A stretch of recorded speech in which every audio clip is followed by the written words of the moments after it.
इसरो ने 36 broadband satellite launch किए।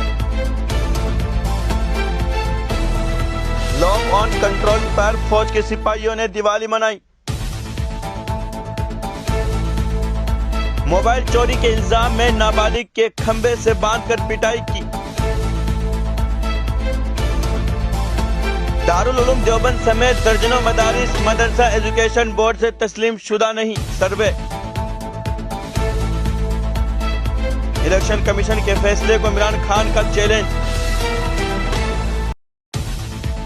अक़वाम मुत्तहिदा Ukraine में ईरानी ड्रोन्स के इस्तेमाल की तहकीकात कराए, यूरोपीय यूनियन का मुतालबा।